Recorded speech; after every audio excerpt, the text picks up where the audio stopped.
तो आज हमारा लारावेल का जो है सेकंड क्लास होगा, ठीक है। तो सेकंड क्लास के अंदर हम समझेंगे कि बेसिकली लारावेल किस तरह से काम करता है, जिसको हम लोग बोलते हैं एमवीसी, ठीक है।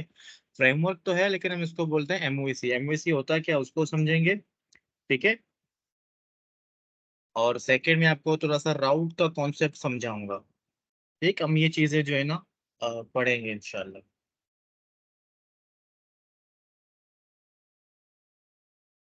सबसे पहले मैं बात करूं कि एमवीसी के बारे में बात करते हैं। बेसिकली एमवीसी है क्या।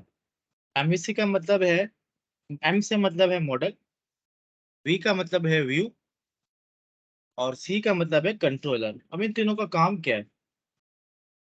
देखो, मॉडल का काम क्या होता है कि डेटाबेस के साथ कनेक्टिविटी, यानी डेटाबेस के टेबल नेम, ठीक है, जो भी टेबल होगा डेटाबेस के अंदर, और उसके साथ साथ उसकी फील्ड नेम उस टेबल की, इन चीजों को हम क्या करते हैं, डिफाइन करते हैं मॉडल के अंदर, ठीक है। और उसके बाद हमारे पास होता है कंट्रोलर। कंट्रोलर का काम बेसिकली क्या होता है, वो मॉडल और व्यू इन दोनों को आपस में कनेक्ट करता है। अब व्यूज की बात करें तो व्यूज बेसिकली क्या है। व्यू के अंदर हमारी पूरी की पूरी टेम्पलेट होती है, यानी आपका जो क्लाइंट साइड होता है, जो यूजर को डिजाइन नजर आता है आपकी वेब एप्लीकेशन का, वो कहाँ स्टोर होता है, व्यू के अंदर। हम इन सबको स्टेप बाय स्टेप पढ़ेंगे। तो ये होता है मॉडल व्यू कंट्रोलर। और उसके साथ हमारे पास एक और चीज है लारावेल के अंदर, जिसको ज्यादा सा हम आज समझने की कोशिश करेंगे। वो क्या है, राउट। अब राउट बेसिकली क्या है, राउट्स ये हैं आपके यूआरएल, आपके लिंक्स वेबसाइट के, कि एक पेज को दूसरे पेज के साथ जब कनेक्ट करना है तो उसके लिए हमें क्या करना पड़ेगा, राउट बनाना होगा, यानी यूआरएल बनाना होगा। और यूआरएल हम क्या करेंगे, अपनी मर्जी से ही जो है ना बनाएंगे, ठीक है। तो अपनी मर्जी से किस तरह से हम यूआरएल बनाते हैं, राउट्स होता क्या है, उससे पहले मैं आपको एक डेमो दिखा दूं कि बेसिकली राउट्स हैं क्या, ठीक है। तो यहाँ पे गूगल में आ जाते हैं। गूगल में आने के बाद अब यहाँ पे हम लिखते हैं फॉर एग्जांपल न्यूज़, ठीक है। तो न्यूज़ के बहुत सारे वेबसाइट्स तो हमारे पास खुल गए। मुझे सिर्फ और सिर्फ आपको राउट्स समझाना है कि राउट्स क्या है। अब फॉर एग्जांपल ये हमारा क्या है, एक मेन वेबसाइट है, वेब पेज है।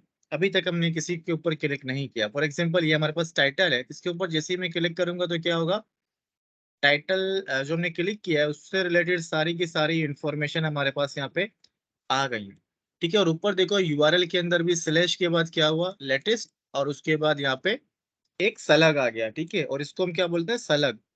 देखो टाइटल लिखा हुआ है लेकिन बीच में क्या, स्पेस की जगह माइनस आ रहा है, ये सलग है। इसको तो मैं बाद में समझाऊंगा, थोड़ा एडवांस जाए।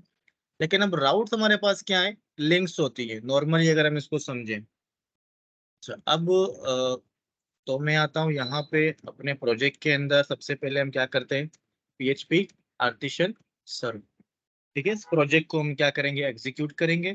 प्रोजेक्ट एग्जीक्यूट करने के बाद अब इस प्रोजेक्ट को मैंने यहाँ पे ओपन कर दिया है, ठीक है। ये हमारा प्रोजेक्ट है। अब हमारे पास यहाँ पे कोई भी लिंक नहीं है जिसके जरिए हम लोग विजिट कर सकें। अब मैं क्या करूंगा, राउट्स बनाऊंगा अपनी मर्जी से, और उसके बाद हम उसके अंदर कुछ ना कुछ लिखेंगे, ठीक है। देखेंगे किस तरह से राउट्स बनता है और कौन कौन से मेथड्स होते हैं राउट्स के अंदर। तो जैसे HTML की अगर हम बात करें नॉर्मल, तो नॉर्मल HTML हो या नॉर्मल PHP फाइल हो, दो या दो से ज्यादा, उनको आपस में कनेक्ट करने के लिए हम लोग क्या करते थे, उन फाइल्स का नाम लिखते थे, ठीक है। लेकिन यहाँ पे ऐसा कुछ भी नहीं होने वाला। यहाँ पे हम क्या करेंगे, नाम की जगह यहाँ पे क्या होते हैं, राउट्स होते हैं। राउट्स क्या है, बेसिकली सिंपली नाम होंगे, उनको हम खुद डिफाइन करेंगे कि अगर मैं ये नाम लिखूं तो कौन सा फंक्शन कॉल हो, ठीक है। अगर मैं ये नाम लिखूं तो कौन सा पेज ओपन होना चाहिए। तो यही चीजें होंगी नॉर्मल, और इससे कुछ भी नहीं होगा। प्रैक्टिकली मैं परफॉर्म करूंगा तो आपको थोड़ा सा और आइडिया हो जाएगा इसमें। अब राउट्स बनाते हैं किस तरह से हैं, राउट्स का क्या काम है। तो यहाँ पे देखो, ये पूरा हमारे पास क्या प्रोजेक्ट का स्ट्रक्चर है, ठीक है। जैसे मैंने कहा कि वक्त के साथ साथ, टाइम के साथ साथ आप पूरे के पूरे प्रोजेक्ट को समझ लोगे कि बेसिकली प्रोजेक्ट है क्या। अब यहाँ पे आपके पास क्या है, राउट्स। देखो राउट्स का एक फोल्डर है आपके प्रोजेक्ट के अंदर। इसके ऊपर क्लिक करेंगे तो यहाँ पे हमें 4 फाइल से मिल रही हैं। अब इन 4 फाइलों का काम क्या है, किस लिए यूज होते हैं। तो यहाँ पे दो आपके ऐसे मेन फाइल्स हैं, जिनको हम ज्यादा से ज्यादा यूज करेंगे। एक हमारे पास होता है web.php, और सेकंड हमारे पास क्या है, api.php, ठीक है। तो सबसे पहले मैं आपको वेब समझाऊंगा, फिर उसके बाद हम आएंगे एपीआई के ऊपर।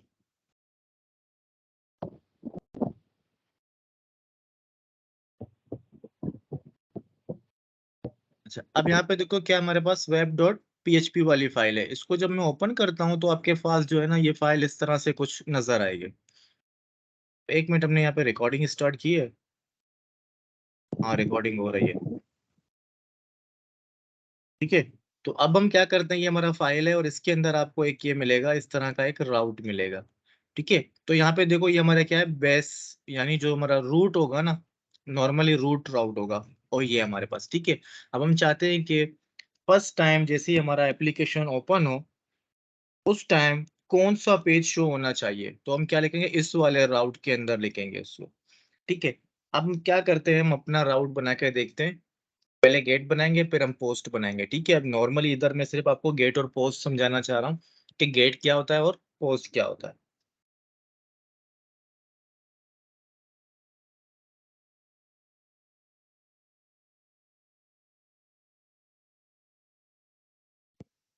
तो राउट बनता है किस तरह से, सबसे पहले हम क्या लिखते हैं, राउट में लिखना होगा, उसके बाद कॉलन कॉलन, और अब मैंने बोला कि दो चीजें, गेट और पोस्ट, तो मैं आपको क्या कर रहा हूँ, गेट। ठीक है, तो गेट दिया हमने, गेट के एक पैरामीटर और दूसरे पैरामीटर में हम क्या लिख रहे हैं, फंक्शन लिख रहे हैं। ठीक है, तो यहाँ पे करली ब्रेकेट, ये हमारा क्या हो गया, एक राउट बन गया। लेकिन इस राउट के अंदर अभी तक हमने कुछ भी डिफाइन नहीं किया कि यूआरएल का नाम क्या होना चाहिए, और इस राउट को जब हम विजिट करें तो उस टाइम पे कौन सा मैसेज यहाँ पे प्रिंट होना चाहिए। अब देखो, पहला पैरामीटर जो होता है उसके अंदर हम क्या लिखते हैं, यूआरएल का नाम लिखते हैं। यानी फॉर एग्जांपल मैं एक बना रहा हूँ डेमो के नाम से, मैंने यहाँ पे लिखा डेमो। ठीक है, यहाँ पे मकसद क्या है डेमो लिखने का, मैंने बोला जब कभी मैं डेमो लिखूं तो डेमो के बाद क्या होना चाहिए, ये फंक्शन कॉल होना चाहिए। इसको हम लोग क्या कहते हैं, एग्रीगेट फंक्शन। ठीक है, यानी जब कभी भी हम इस राउट के अंदर जाएंगे, यूआरएल के अंदर हम ये नाम लिखेंगे, तो ये फंक्शन क्या हो जाएगा, एग्जीक्यूट हो जाएगा। अब यहाँ पे हम दो चीजें कर सकते हैं। एक हमारे पास क्या होता है, एक होता है कि हम नॉर्मल एग्रीगेट फंक्शन लिखें, और सेकंड हमारे पास ये होता है कि हम क्या करें, क्लास का नाम लिखें। ठीक है, तो कंट्रोलर बेसिकली हम बनाते हैं, कंट्रोलर होता है क्लास नेम। तो कंट्रोलर भी हम यहाँ पे यूज कर सकते हैं। तो फिलहाल मैं कंट्रोलर पे नहीं जा रहा, मैं सिर्फ और सिर्फ आपको ये बता रहा हूँ कि बेसिकली राउट यूज किस तरह से होता है। ठीक है, तो सबसे पहले हम पढ़ा रहे गेट। गेट हम कब यूज करते हैं, नॉर्मली। ठीक है, कोई चीज गेट करना हो, अगर कोई चीज पोस्ट करना हो, जैसे फॉर्म का डेटा है वो हमें सेंड करना है, तो उसके लिए हम गेट यूज नहीं कर सकते, उसके लिए हम क्या यूज करते हैं, पोस्ट यूज करते हैं। ठीक है,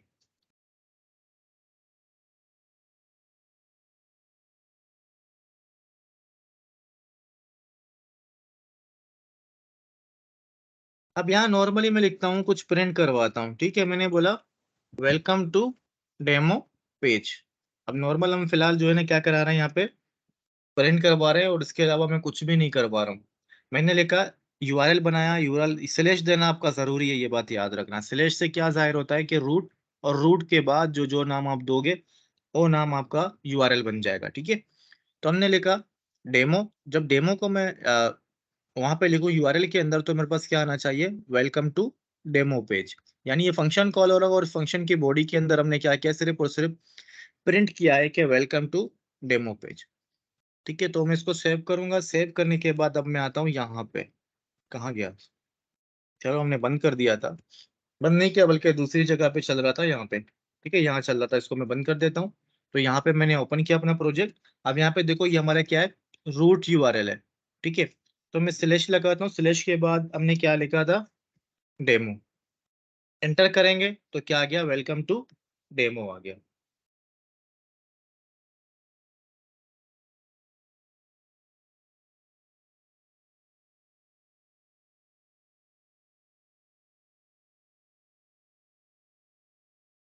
ठीक है, तो ये हमारे पास आउटपुट आ गया। तो बाद में हम क्या करेंगे, यहाँ पे इस तरह के जो है ना यूज नहीं करेंगे, हम कंट्रोलर के साथ काम कर रहे होंगे। लेकिन अभी जो है मुझे क्या करना है, आपको राउट समझाना है, राउट का कॉन्सेप्ट समझाना है। तो ये देखो मैंने क्या लिखा है यहाँ पे, डेमो लिख दिया। ठीक है, अब एक और राउट बनाते हैं, राउट गेट दो पैरामीटर्स होते हैं, एक में हम लोग यूआरएल अपनी तरफ से कोई भी नाम लिखते हैं, जैसे मैंने यहाँ पे लिखा टेस्ट, और उसके बाद यहाँ पे अभी फिलहाल मैं क्या कर रहा हूँ, फंक्शन। तो सेकंड पैरामीटर के अंदर हम दो चीज यूज कर सकते हैं, एक होता है फंक्शन, ठीक है, एग्रीगेट फंक्शन यूज करो, या सेकंड हमारे पास ये होता है कि हम कंट्रोलर यूज करते हैं। ठीक है, कंट्रोलर का काम मैंने बताया क्या होता है, को मॉडल और व्यू उन दोनों को आपस में कनेक्ट करता है, और फिर कंट्रोलर को हम क्या करते हैं, राउट के साथ कनेक्ट करते हैं। तो इससे ये होता है कि हमें सारा डेटाबेस का डेटा भी मिल जाता है, और जो है व्यू भी मिल जाता है कंट्रोलर के अंदर। फिर कंट्रोलर को हम कोई भी एक यूआरएल देके उससे काम चला लेते हैं। ठीक है, तो गेट हमने बनाया, तो यहाँ पे मैं नॉर्मली लिख रहा हूँ कि वेलकम टू टेस्ट पेज। ठीक है, तो अभी देखो डेमो में, तो डेमो की जगह जब हम क्या लिखेंगे, टेस्ट, जब हम टेस्ट लिखेंगे तो क्या होगा, वेलकम टू टेस्ट पेज आएगा। ठीक है, तो ये हमने क्या किए कि दो यूआरएल बनाए। अब सेकंड बात देखो क्या है हमारे पास, सेकंड एक और भी चीज है जिसके अंदर क्या होता है, पोस्ट। तो पोस्ट, जैसे मैंने कहा कि पोस्ट के लिए आपको किस चीज की जरूरत पड़ेगी, फॉर्म की जरूरत पड़ेगी, लेकिन अभी देखो मैं इसको कॉल करूंगा तो ये एरर देगा। ठीक है, ये हमारे पास क्या है, पोस्ट, और पोस्ट के लिए हमें क्या करना है, ट्रिक करना पड़ता है, यानी किसी यूआरएल के जरिए हम जाएं, या तो जो है हम क्या करें, किसी फॉर्म के जरिए, जैसे हम लिखते थे ना एक्शन इज इक्वल टू, उसके अंदर हम एक्शन के अंदर फॉर्म के हम उस पेज का नाम लिखते थे जिस पेज पे हमें फॉर्म का डेटा सेंड करना होता था। तो उसके लिए हम क्या करेंगे, अगर फॉर्म के लिए कोई भी आपको बनाना है, क्या बोलते हैं इसको, राउट बनाना है या यूआरएल बनाना है, तो उसके लिए हम क्या लिखते हैं, पोस्ट लिखते हैं। ठीक है, ये बात ज़हन में बिठा देना। तो जब फॉर्म पे आएंगे उस टाइम भी मैं समझाऊंगा, लेकिन ये बात अभी से आपको पता चलना चाहिए। और ये फंक्शन कौन कौन से होते हैं, गेट होता है, पोस्ट होता है, पुट होता है, और डिलीट होता है। ठीक है, और इसके अलावा भी एक और होता है, मेरे जहन में नहीं है। तो उसके बाद हम क्या करेंगे, पोस्ट है देखो, अब पोस्ट में मैंने ये दिया कि टेस्ट टू। ठीक है, टेस्ट टू के बाद यहाँ पे हम इको कर रहे हैं और क्या लिख रहे हैं, दिस इज टेस्ट टू। अब देखो ये मुझे क्या करेगा, एरर देगा, टेस्ट और टू, एंटर किया, तो अब ये मुझे क्या दे रहा है, बोला है कि जो सपोर्टेड मेथड पोस्ट है, बोले the get method is not supported for route test two, supported method post. ठीक है, तो गेट को, अगर कोई भी यूआरएल हमारे पास गेट ऐसा लिया है हमने, उसको हम इजीली ऊपर लिख सकते हैं। ठीक है, और पोस्ट के लिए हमें क्या करना पड़ेगा, फॉर्म की नीड होगी, कि फॉर्म के जरिए हम उसको भेजेंगे तभी जाके क्या होगा, इजीली उसको एक्सेप्ट करेगा, एरर नहीं देगा हमें। अच्छा, तो अब यहाँ पे आते हैं, अब एक और चीज आपको एक मैजिक दिखा दूं, अगर मैं इसको लिखता हूँ डेमो, देखो सेम दो यूआरएल नहीं हो सकते हैं, ये तो आप लोग जानते हो, लेकिन यहाँ पे मैं दो सेम यूआरएल ले सकता हूँ। क्यों ले सकता हूँ, यहाँ देखो, मैंने दो यूआरएल बनाए। ठीक है, एक हमारा राउट बनाया, सॉरी, अब इसको मैं राउट ही बोलूंगा, जब मैं राउट बोलूँ इसका मतलब ये कि यूआरएल में बोल रहा हूँ। ठीक है, ये तो क्लियर कर देना। तो यहाँ पे क्या हुआ, राउट। ठीक है, राउट हमने लिखा, और यहाँ पे भी क्या है, राउट। अब देखो, एक हमारे पास क्या है, पोस्ट, और सेकंड क्या है हमारे पास, गेट। अब इसमें क्या होगा, जब कभी भी हम डायरेक्ट यूआरएल में लिखेंगे ना डेमो, तो उसमें क्या होगा, ये वाला फंक्शन कॉल होगा। ठीक है, ये वाला फंक्शन कॉल होगा। जब हम किसी फॉर्म के अंदर ये डेमो लिखेंगे तो फिर क्या होगा, ऑटोमेटिकली ये वाला फंक्शन कॉल होगा। ठीक है, तो अब देखो मैं जब यहाँ यूआरएल में लिखता हूँ डेमो, ठीक है, तो क्या आया, वेलकम टू डेमो पेज। आप सोच रहे होगे कि ऊपर लिखा है और ये नीचे लिखा है, तो मैं ऐसा करता हूँ कि इसको कंट्रोल एक्स करके, ठीक है, यहाँ पे पेस्ट कर देता हूँ और यहाँ पे रिफ्रेश करता हूँ। तो उसके बाद भी देखो क्या हो रहा है, यहाँ पे डेमो लिखा हुआ आ रहा है, और वेलकम टू डेमो पेज। अगर जब मैं फॉर्म के साथ सेंड करूँ तो फॉर्म के साथ क्या होगा, ये वाला कॉल हो जाएगा। ठीक है, यहाँ पे कोई कंफ्यूजन है कि राउट किस तरह से बनाते हैं और गेट और पोस्ट में डिफरेंस क्या है। ठीक है, तो जैसे मैं डायरेक्ट लिख रहा था पोस्ट, तो उसमें क्या आ रहा था, एरर आ रहा था। जब हम फॉर्म पढ़ेंगे, फॉर्म को समझेंगे, उस टाइम पे ये आपको और ज्यादा क्लियर हो जाएगा कि पोस्ट के लिए हमें ट्रिग करना पड़ता है, यानी ट्रिगर जो होता है ना, इवेंट। फॉर्म सबमिट हो गया तो उस टाइम पे अगर हम क्या करेंगे, जो भी यूआरएल होगा, जो भी राउट होगा, उसकी टाइप क्या होनी चाहिए, पोस्ट होनी चाहिए, गेट को सपोर्ट नहीं करेगा। यहाँ तक कोई कंफ्यूजन है आपको? No sir. ठीक है, तो अब हम चाहते हैं डेमो के ऊपर ही मैं कुछ और एक समझा रहा हूँ, आईडी समझाना चाह रहा हूँ। ठीक है, अब आपने बोला कि डेमो, डेमो के बाद हमने दिया स्लैश। ठीक है, अब स्लैश के बाद अब मैं क्या करने जा रहा हूँ, सॉरी यहाँ पे तो पोस्ट है ये, तो हम यहाँ आते हैं और यहाँ हम देते हैं स्लैश, और स्लैश के अंदर हम उसके बाद हमें क्या देना है, आईडी देना है। समटाइम होता है ना कि ऊपर हमें यूआरएल में आईडी सेंड करना है, और उस आईडी के जरिए हम क्या कर सकते हैं, डिलीट भी बना सकते हैं और अपडेट भी बना सकते हैं, जो क्राउड ऑपरेशन पूरा हमारा होता है, जिसको हम आगे जाके पढ़ेंगे। जब तक हम लारावेल की बेसिक चीजों को नहीं समझते तो हम जो है आगे नहीं पढ़ेंगे। ठीक है, लारावेल की बेसिक चीजें समझ में आ जाएंगी, तब फिर हम क्या करेंगे, डेटाबेस के साथ काम करना स्टार्ट करेंगे, तो हमें मजा भी आएगा काम करने में। अच्छा, अब क्या हुआ, डेमो, और डेमो के बाद हमें क्या करना है, तो यहाँ पे हमने देना है करली ब्रैकेट्स। करली ब्रैकेट्स जब कभी भी आप दोगे, इससे ये शो होगा कि आप क्या यूज कर रहे हो, आईडी यूज कर रहे हो। और स्लैश के बाद जब आईडी दे रहे हो, इसका मतलब ये कि आपको कोई ना कोई वैल्यू लाजमी लिखनी होगी यूआरएल के अंदर, वरना आपको एरर देगा। अब इसका मतलब क्या है, मैंने लिखा यहाँ पे आईडी, ठीक है, और यहाँ पे मैंने रिफ्रेश किया, अब देखो मुझे एरर दे रहा है, एरर दिया। अब यहाँ देखो, मैंने स्लैश लिखा, मैंने लिखा 5, एंटर किया, अब क्या हुआ, वेलकम टू डेमो हमारे पास आ गया। क्यों आया, क्योंकि हमने जब यूआरएल बनाया तो हमने बोला कि यूआरएल सिर्फ डेमो नहीं है, बल्कि यूआरएल के डेमो के बाद जो है आपके पास क्या है, आईडी भी आ रहा है। अब देखो, जब आईडी हम नहीं देंगे तब क्या होगा, हमारे पास एरर आएगा। ठीक है, एरर क्यों आ रहा है, क्योंकि ये पोस्ट वाले को कॉल कर रहा है, तो पोस्ट वाले को जरा सा मैं यहाँ से गायब कर देता हूँ। ठीक है, उसके बाद क्या आ रहा है, देखो 404 एरर आ रहा है। किसकी वजह से आ रहा है, क्योंकि हमने यूआरएल क्या दिया है, गलत दिया है। ये बात याद रखना, 404 का जब आता है उसका मतलब कि आपको यूआरएल नहीं मिल रहा, कोई फाइल नहीं मिल रहा। ठीक है, तब जाके आपके पास 404 का एरर आता है। तो अब क्या करना पड़ेगा, जब तक हम यूआरएल के अंदर कोई भी आईडी नहीं दे देते हैं, फॉर एग्जांपल मैंने क्या लिखा, केजे, आईडी का मतलब ये नहीं कि आप सिर्फ और सिर्फ नंबर दो, आप यहाँ पे कुछ भी लिख सकते हो। ठीक है, तो हो सकता है कि जो सलग मैंने देखा है उसके क्या थे, अल्फाबेट्स थे, माइनस वगैरह थे स्पेस की जगह पे। इस तरह का भी है, जब हमें देना होगा तो हम क्या करेंगे, इसी तरह से ही आईडी बनाएंगे। ठीक है, और जरूरी नहीं कि इसका नाम आपको आईडी लिखना है, हमने सलग लिख दिया तब भी ये क्या करेगा, एक्सेप्ट करेगा। आपने यहाँ पे लिख दिया माई नेम, तब भी क्या करेगा, ये एक्सेप्ट करेगा। इसका मतलब कि इस जगह पे आप कोई भी नाम लिख सकते हो। ठीक है, अपनी मर्जी से, अपनी नीड के मुताबिक। अगर आप सलग के साथ काम कर रहे हो तो आपको सलग लिखना होगा, अगर आप आईडी के साथ काम कर रहे हो तो आईडी लिखना होगा।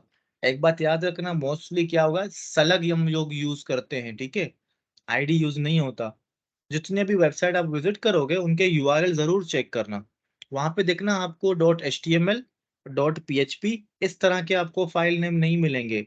बल्कि किस तरह से आपको नेम मिलते हैं, हमेशा इस तरह के राउट्स मिलते हैं। ठीक है, जो राउट हम बना रहे हैं ना अपनी मर्जी से, नाम वगैरह लिख रहे हैं, इस तरह के ही लिंक आपको मिलेंगे। एंड में कोई भी डॉट पी एच पी या फिर dot H T M L वगैरह के नाम नहीं मिलेंगे। ये क्लियर हो गए।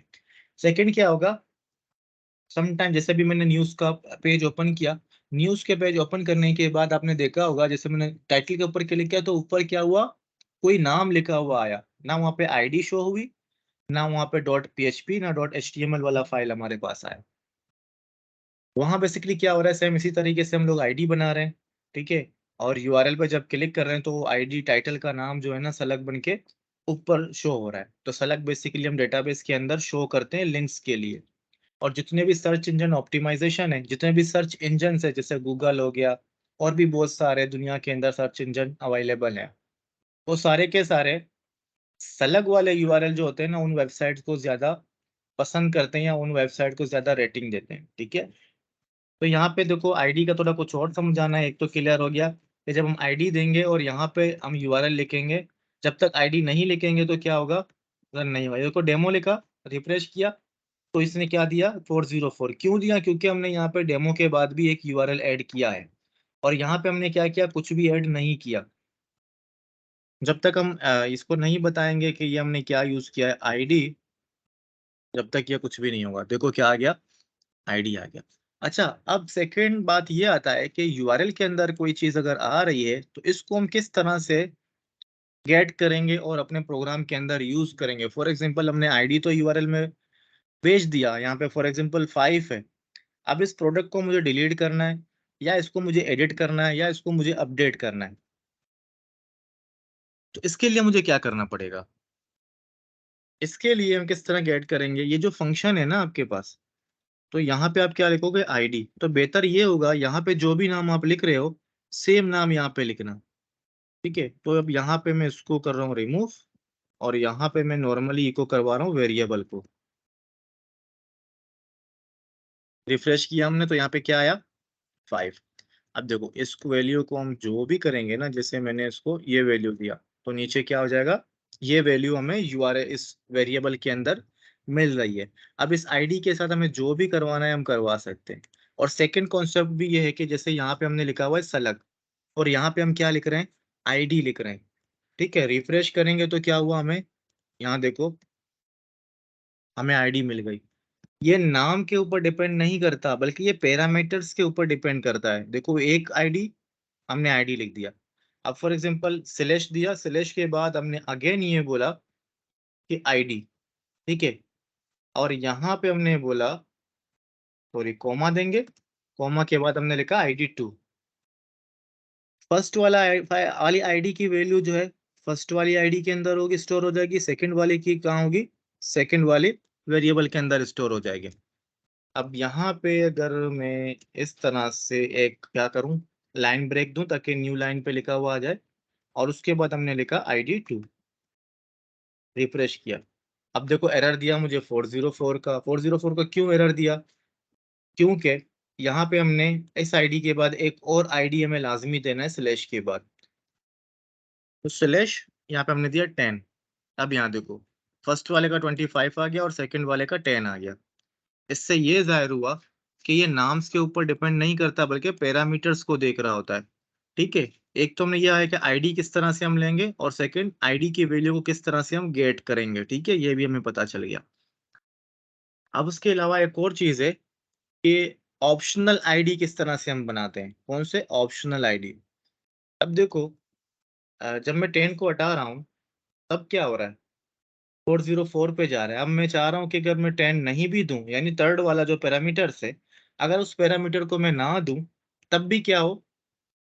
उस वक्त भी हमारा पेज जो है ना ओपन चाहिए। ठीक है, यानी ऑप्शनल हो, मैं दूं या ना दूं उससे कोई फर्क ना पड़े। तो उसके लिए मुझे कुछ नहीं करना पड़ेगा, सिर्फ और सिर्फ इसके स्टार्ट में जिसको ऑप्शनल बनाना है, जिस आईडी को ऑप्शनल बनाना है, यहाँ पे क्वेश्चन मार्क लगा देना। रिफ्रेश करोगे तो क्या हो जाएगा? ये चलना चाहिए बस। अच्छा, तो मैं ही चला रहा हूँ। तो क्वेश्चन मार्क स्टार्टिंग में शायद लगाना होगा इसका। एक मिनट।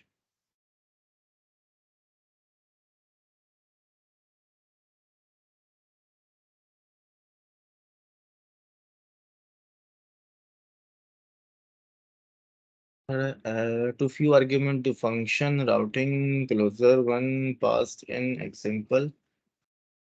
अच्छा, नीचे आओ, क्या लिखा हुआ है? सेलेक्ट। ठीक है, तो यहाँ पे क्यों एरर दे रहा है ये? एक मिनट, हम देख लेते हैं यहाँ पे। ठीक है, ऑप्शनल, तो ये बेसिकली डॉक्यूमेंटेशन है, डॉक्यूमेंटेशन से भी आप दे सकते हो। तो ये राउट्स वगैरह बना रहे हैं, इसमें आईडीज को देखते हैं कि अगर आईडी साइंड यूआरएल भेज रहा है ये।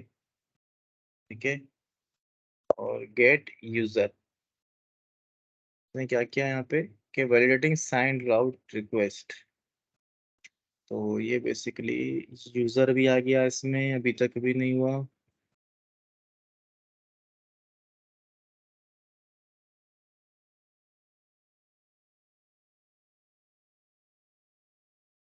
अच्छा, तो यहाँ पे देख लेते हैं कि ऑप्शनल यूआरएल क्या होता है। ठीक है,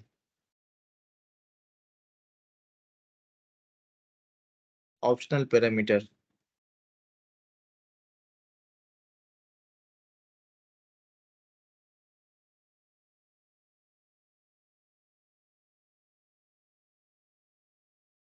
एक मिनट। ठीक है,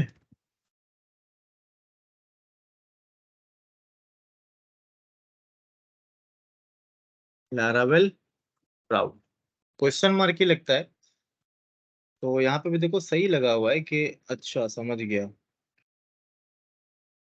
समझ गया।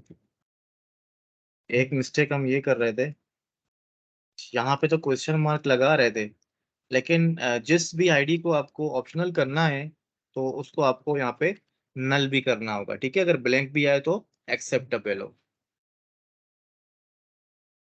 कहाँ गया ये रहा 25। देखो अब क्या हो गया, ऑप्शनल हो गया। तो यानी हमें क्वेश्चन मार्क देना होगा और क्वेश्चन मार्क के साथ साथ हमें क्या करना है, इसको नल भी करना है। ठीक है, क्वेश्चन मार्क तो दे रहा था लेकिन इसको नल नहीं कर रहा था मैं। तो रिफ्रेश किया। अब अगर मैं यहाँ पे देता हूँ स्लैश और यहाँ पे लिखता हूँ 60, एंटर करता हूँ तो देखो 60 भी आ गया। अब इससे क्या हुआ, चाहे मैं पैरामीटर दूं या पैरामीटर ना दूं, बात सेम है। क्या होगा हमारा, रन होगा।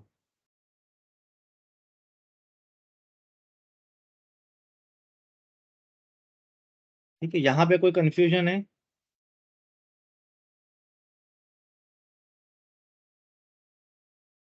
किसी को कोई कंफ्यूजन इस बारे में कि हमने क्या बताया, कि हमने एमवीसी को समझा कि एमवीसी क्या होता है, मॉडल व्यू कंट्रोलर। ये पूरा का पूरा फ्रेमवर्क मॉडल व्यू कंट्रोलर के ऊपर बेस करता है।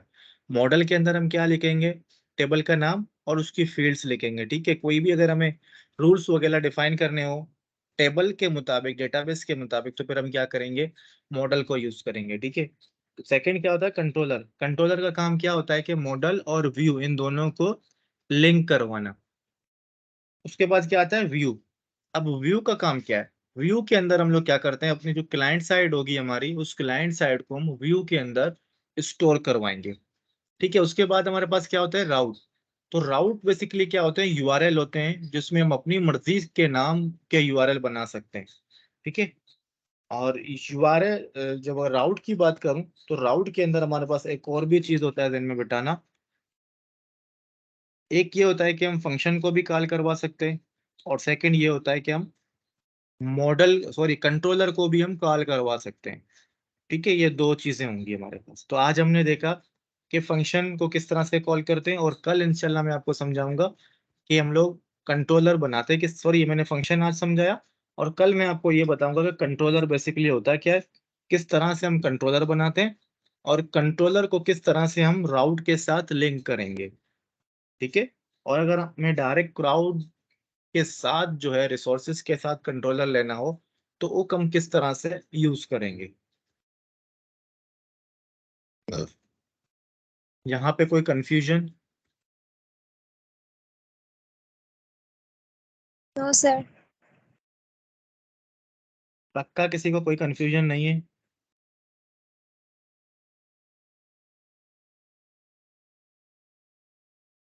चलें फिर जो है मैं क्लास को भी वाइंड अप करता हूँ, लेकिन उससे पहले ये कि अब इस कोर्स के अंदर सिर्फ आप लोग हो, तो रेगुलर क्लासेस लेनी है टाइम पे। और रेगुलर दिन में मैं बता रहा हूँ, एक दो दफा प्रैक्टिस नहीं होता, बल्कि पूरा दिन आप बैठ जाओ, ऐसे प्रैक्टिस करो कि आपको सारे के सारे जितने भी सेंटेक्स हैं वो सारे के सारे याद हों। इस तरह से करोगे तभी जाके क्या होगा कि 2 महीने के अंदर आप लारावेल पढ़ लोगे, अपना एक प्रोजेक्ट बना के जो सबमिट करवा दोगे। अगर आप टाइम नहीं दोगे फिर इससे ये होगा कि आप बिल्कुल नहीं सीख सकते, कहीं से भी किसी से भी पढ़ लो, आप जिंदगी भर नहीं सीख सकते जब आप टाइम नहीं दोगे। तो जब टाइम मैं दे रहा हूँ आपको, समझा रहा हूँ, तो आपका काम ये है कि आपको भी इस चीज को समझना है और प्रैक्टिस करना है। इस तरह का स्टूडेंट नहीं बनना कि बस एक दफा हमने कर लिया तो हमने बहुत बड़ा तीर मारा है। कम से कम 25 से 30 दफा जो है ना, इसको प्रैक्टिस करो, सेम चीज को बार बार लिख के मिटाओ, ताकि आपको सेंटेक्स जो है ना याद हो जाए। सेंटेक्स पढ़ने से दिमाग में बिठाने से याद नहीं होगा। सेंटेक्स को जब आप करने बैठोगे ना, तो बहुत सारे क्वेश्चंस आपके दिमाग में आ रहे होंगे, और आप उन क्वेश्चंस वो क्वेश्चन जो है ना फिर आप मुझसे करोगे कि सर ये चीज किस तरह से होगी, ये प्रॉब्लम आ रहा है, इसको समझा दे। तो जब तक करोगे नहीं ना बार बार, तो चीजें समझ में नहीं आने वाली। कोई भी कोर्स जब आप करते हो तो उसको घर में जरूर मल्टीपल टाइम आपको करना है, तब जाके होता होगा। वरना एक दफा करने से एक दफा करने वाला स्टूडेंट बनोगे तो फिर जिंदगी भर कभी भी नहीं सीखोगे। सिर्फ पढ़ रहे होगे और आपको काम कुछ नहीं आ रहा होगा, पीछे की चीजें सारे के सारे भूल रहे होगे। तो आप लोगों से यही एक रिक्वेस्ट है कि बार बार करने प्रैक्टिस को करना जरूरी है। सिर्फ और सिर्फ 4-6 महीने हैं आपके पास और इसके बाद आपका फाइनल ईयर प्रोजेक्ट स्टार्ट होगा। अगर आपको कुछ आएगा तो आप इजीली सुकून से अपना काम करोगे। प्रोजेक्ट जो भी हो आपका, उसमें थोड़ी बहुत प्रॉब्लम जरूर आएंगी क्योंकि नए नए हो, उतना एक्सपीरियंस नहीं है। एक्सपीरियंस लोगों को भी प्रॉब्लम्स आती हैं प्रोजेक्ट बनाने के लिए। हर एक प्रोजेक्ट क्या होता है, यूनिक होता है। यूनिक प्रोजेक्ट्स होते हैं, तो यूनिक प्रोजेक्ट का मतलब ये होता है कि हर टाइम पे नए चैलेंजेस, नए प्रॉब्लम आती हैं तो आपको सॉल्व करने होते हैं। एक के काम आता है तो फिर इजीली रिलैक्स रहोगे, काम नहीं आता फिर ऐसे टेंशन में रहोगे, ना थीसिस कर सकोगे ना एफवाईपी कर सकोगे। तो बेहतर यही होगा कि, अगेन बता रहा हूँ, कम से कम 10 से 15 दफा, 25-30 नहीं तो कम से कम 10 से 15 टाइम जो है ना आपको जरूर सेम क्लास की प्रैक्टिस करनी है। मैंने ऐसा कुछ भी नहीं सिखाया आज, सिर्फ और सिर्फ आपको एक छोटा सा डेमो दिया है राउट्स के बारे में। दो चीजें क्लियर कर दी, गेट और पोस्ट नॉर्मली हम ज्यादातर यूज करेंगे, ठीक है। और सेकंड मैंने आपको क्या बताया, सेकंड ये बताया कि दो पैरामीटर होते हैं, गेट हो या पोस्ट हो, कोई भी हो दोनों में से, ठीक है, इसके दो ही पैरामीटर होंगे। पहला क्या होता है, अपनी मर्जी से हम क्या करते हैं, कोई भी एक राउट बनाते हैं, यानी कोई भी एक यूआरएल बनाते हैं, ठीक है, अपनी मर्जी का नाम देंगे। फिर बाद में मैं समझाऊंगा कि नाम की सेटिंग किस तरह से करनी है। ऐसे भी नहीं कि एक डेमो लिख दिया, एक टेस्ट लिख दिया, एक जो है ना रिट्राइव कर दिया, एक इस तरह से नहीं होता। बाकायदा अगर हम एक कोई मॉड्यूल बना रहे हो तो उस मॉड्यूल से रिलेटेड हम लोग नाम लिखते हैं, इस तरह से लिखते हैं कि कोई भी प्रॉब्लम ना हो। तो वक्त के साथ साथ आप सीखोगे, ठीक है। सेकंड ये था कि दो चीजें हम यूज कर सकते हैं राउट के साथ, एक होता है फंक्शन और सेकंड क्या होता है, कंट्रोलर। कंट्रोलर कुछ भी नहीं है, ऑब्जेक्ट ओरिएंटेड प्रोग्रामिंग आप लोग पढ़ चुके हो, सेम वही कॉन्सेप्ट यहाँ पे यूज होगा। क्लास बनाएंगे, उस क्लास को हम यहाँ पे कॉल करेंगे, क्लास के अंदर फंक्शन होंगे। तो यहाँ पे भी हम क्या कर रहे हैं, स्पेसिफिक फंक्शंस को एक राउट प्रोवाइड कर रहे हैं। जब हम कंट्रोलर के साथ काम करेंगे तो वहां पे भी ये होगा कि स्पेसिफिक फंक्शन को हम एक राउट प्रोवाइड करेंगे, ठीक है। तो यही होगा और इससे अलावा और कुछ भी नहीं होगा। बिल्कुल इजी है, रिलैक्स रहो, लेकिन बस इसको प्रैक्टिस जरूर करना है, दिल से करना है, ताकि सिंटेक्स वगैरह आपको अच्छे से याद हो जाए, प्रॉब्लम कुछ ना हो आपके साथ। क्योंकि मैं डेली कोशिश करूंगा कि मैं डेली बेसिस पे आपको क्लास दूं। हो सकता है मैंने ईद वाले दिन भी आपको क्लास दिया, क्योंकि 2 महीने तक टारगेट जो है कि आपको प्रोजेक्ट बना के सबमिट करवाना है, तो पूरा करना है। जब यूनिवर्सिटी खुल जाएगी तो मैं भी बिजी हो जाऊंगा, आप लोग भी बिजी हो गए, फिर क्लासेस डिस्टर्ब होंगी। अगर हम बिल्कुल एडवांस तक पढ़ चुके होंगे ना, फिर मसला नहीं होगा, सिर्फ आपको काम करना होगा। फिर वो यूनिवर्सिटी में भी आप लोग पूछ सकते हो कि किस तरह से ये प्रॉब्लम आ रहा है, इसको मैं किस तरह से करूँ। तो इंशाल्लाह अल्लाह बेहतर करे, ठीक है। Okay sir. ठीक है, तो मैं रिकॉर्डिंग